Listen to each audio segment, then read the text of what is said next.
Hello, I'm Stephanie, aka Literati Medium. So today it's time for another book versus adaptation, and today I'm going to be talking about Sir Gawain and the Green Knight, translated by J.R.R. Tolkien, and I'm going to be comparing it to the recent A24 movie, The Green Knight. If this is your first time watching my channel, how my books versus adaptations usually work is that I will talk about the plot, characters, and relationships. And I will give them points and tally them up to find out which did I actually like better, the book or the movie. So let's get into the plot. I really liked the introduction to the movie. I thought it had a great tie-in to the original material, even though it's not the exact language from the poem. It gave it this kind of epic poetry feel. It was also dark and gritty, so you really got a sense just from that opening of the movie how the story was going to go. And of all who reigned o'er, none had renown like the boy who pulled sword from stone. But this is not that king, nor is this his son. The way the set designers also designed the round table I thought was really interesting because it forced the conflict between the Green Knight and Gawain to be in the middle of everything, and it pulled everything in. And that worked really well for this story because the movie focuses much more on the inward journey of Gawain than his adventures. I mean, his adventures are a highlight as well, but it's just very, in a way that only A24 I think can really do. It really highlights the internal journey of the character. What I found most interesting between the book and the movie is the tonal shift. I mean, part of it is that A24 is known for, its horror films, but in the poem, the Christmas scene is, how you would imagine a Christmas scene. It's very bright and jovial and everyone is celebrating. And while you have the celebration going on in the movie, it's just such a darker tone. No one is really smiling or dancing. I mean, they are, but it's not this great huge celebration like it seems in the poem. The other thing I found interesting about the poem is that I didn't find it very clear what strike Gawain made against the Green Knight until the end when the Green Knight picks up his head and walks away. The movie, in contrast, really makes the strike clear because the knight offers his neck. And you kind of have this moment of, oh, the Green Knight tricked Gawain. It was really interesting. And there's this great moment where you can just tell that Gawain is thinking, oh shit, what did I just do? The movie also focuses on the journey up to the castle a lot more than the poem does. And I think this does something really important for Gawain because in the movie, Gawain is really great at doing nothing. He's very passive, and he has this moment where he's been attacked and all of his possessions have been taken and he's tied up. And you see this moment where he almost prophesizes his future, or rather prophesizes his death if he does nothing. And that propels him into the action. And it's the first real moment of character growth for Gawain. I also really kind of liked the abandoned house ghost story that was going on. It really helped reinforce some of the feminist themes, which I actually found interesting when reading the poem because those themes are there. Now, it's a mentioned line in passing. Let me see if I can find it. Much later. Okay, so I couldn't find it. I had removed my place marker from that spot. But there's definitely a passage that says that he would never take a woman by force. And I was like, look at you, 14th century feminism. I think it's 14th century. If you know the quote or if you know what century, comment down below. This was definitely a better change than the stanzas and stanzas and stanzas of hunting scenes once he reaches the castle. I think the story of the green sash is more interesting in the movie as well. By his mother giving him an original version that then gets stolen, he knows what its properties are. He knows that it will protect him before the lady mentions it to him. And I think that makes the dynamic between the lady and Gawain that much more interesting because the loss of that sash would really drive Gawain to seduce the lady. I also think that the way the sash is utilized in the movie makes it a much better symbol of first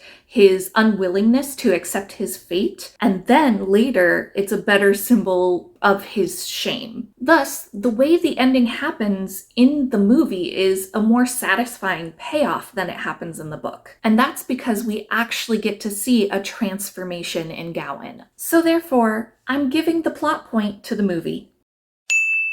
Let's talk about characters. So first off, I'm going to talk about Arthur and Guinevere kind of lumped together. In the poem, we don't see them very much. It's mostly just in that opening Christmas scene. And they're described as young and beautiful and vibrant and happy. When the night first comes in, Arthur is like, I'm ready to fight, I'll fight you. And then Gawain is like, well, let me. And I found that definitely interesting compared to A24. It really makes these characters honestly kind of on the brink of death. They do not look healthy. They do not look happy. Then, with the payoff later, when Gawain has his visions, when he's about to have his head chopped off by the Green Knight, you see that Arthur is very close to death. And just because that's a little bit grim for me, I'm going to go ahead and give the point to the book for this one.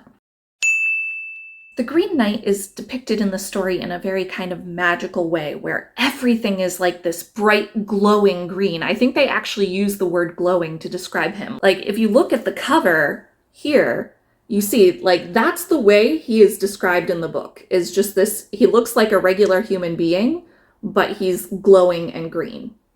The Green Knight in the movie, in contrast, is much more natural and monstrous, and I found that change really interesting. It ended up reminding me a lot of, like, the Celtic Green Man. The more magical description in the book really kind of gave this character more of a jovial Santa Claus type vibe, and I wasn't really about it, actually. I definitely preferred the more monstrous depiction of the Green Knight. I thought it was intriguing. I will say, though, one thing I do like about the book better than the movie is that you get the origin story of the Green Knight and what happened to him, that he was cursed by Morgan Le Fay, and I believe he is also the Lord in the poem, like they're the one and the same, and he turns green on Christmas. I don't know. It was strange, it was magical, but I do like that you got that backstory. However, when you're talking about just the depiction of the character, I would say I probably enjoyed the movie version better.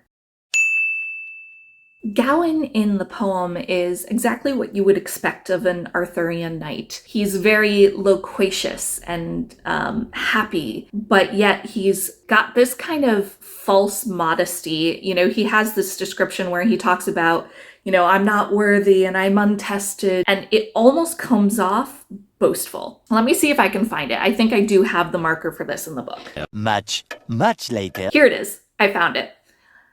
I am the weakest, I am aware, and in wit feeblest, and the least loss, if I live not, if one would learn the truth, only because you are my uncle is honor given me. Save your blood in my body, I boast of no virtue. So he's basically, devaluing himself to Arthur, and he's saying, like, the only thing I have of value is the fact that I am your family, which is interesting because by saying how great Arthur is and saying that he's connected to him by blood, it's kind of in a roundabout way of being false modest. Also, throughout the story in the book, Gawain is kind of depicted as this flawless character. He makes all the right choices until the very end. Whereas the movie makes Gawain incredibly flawed as a character, and because of that, the ending is more triumphant. I almost think that the poem, in my head, or at least the way that I read it, the poem, Gawain has more of a negative character arc. He gets censured by the Green Man at the end for flinching. Whereas Gawain in the movie, he has this positive character arc that's, in my book, a much more fulfilling story. So I'm going to give the point to the movie. In the movie, there's actually a lot of emphasis placed on Gawain's mother. And I was really surprised in the movie because I did not remember that Gawain was related to Arthur at all, let alone was his nephew. I was thinking during the movie that we never actually hear what his mom's name is, but she definitely seemed to have the depiction of Morgan Le Fay or Morgaine, depending on what Arthurian story you're talking about. But I did not remember that Gawain was Arthur's nephew. But I remember being confused because I thought that Morgan's only child was Mordred. And so I remember being really confused by that in the movie. However, the book does tell you exactly how Gawain is related to Arthur, because she is Uther's daughter from Uther's first marriage, as opposed to Morgan, who is the daughter from Arthur's mother's first marriage. However, I do kind of like the insinuation that the movie made that she is the one who created the Green Knight, and the Green Knight was created by Morgan Le Fay in the poem. I just found that intriguing and an interesting plot thread.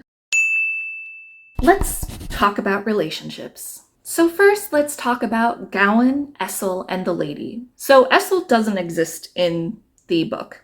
She just doesn't. However, I do think Essel's character is essential to the more feminist themes that play throughout the film about how Gawain treats women. I think it was kind of a brilliant move to have Essel and the lady portrayed by the same actress. I will say something that I found really funny in the book is that, like, the lady's a little kinky. Like, she's all talking about how she's gonna, like, tie up Gawain and have her way with him, and I thought that was really funny. But I think the themes are better in the movie, so I'm giving the point to the movie.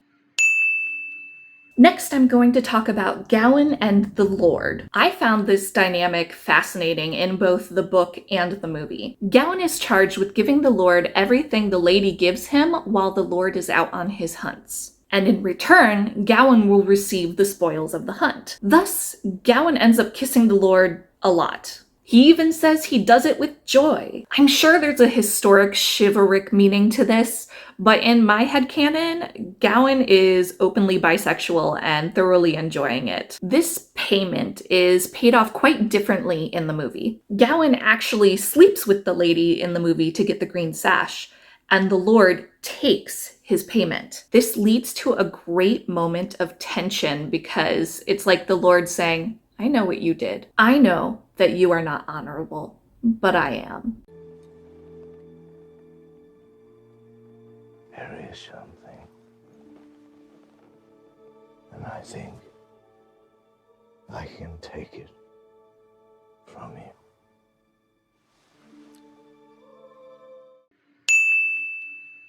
And of course, we have to talk about Gawain and the Green Knight. You may notice that I don't have a lot to say there because the Green Knight isn't a huge presence throughout most of the movie, or the book for that matter. And I've already talked about a lot of the things that I found interesting, such as the Green Knight being the Lord who was spelled by Morgan Le Fay in the book, as opposed to being a construct of Gawain's mother in the movie. The movie was framed in such a way that it makes it seem as if Gawain's mother was trying to teach Gawain a lesson by using the Green Knight, and that this would make a hero out of him. I also talked a little bit about how the interaction is different. At the end, the Green Knight censures Gawain for flinching, whereas in the movie, he does flinch, but then he accepts his fate. He's ready to die, and that's the making of him, and he kind of gets the approval of the Green Knight at the end. So for this one, I'm going to give the point to the movie. So in the end, I did like the movie better than the book, but it's not that the book was bad by any means. I just think the movie did a really good job about putting this poem through a modern filter and making it more accessible to modern audiences. The movie was really more of an in-depth character study rather than an epic journey like the poem is. And as somebody who is always very character-centric, that will always appeal to me more. Thank you for watching. Of course, please like, comment, and subscribe. Check out my other book versus adaptation videos, and let's see what stories tomorrow brings.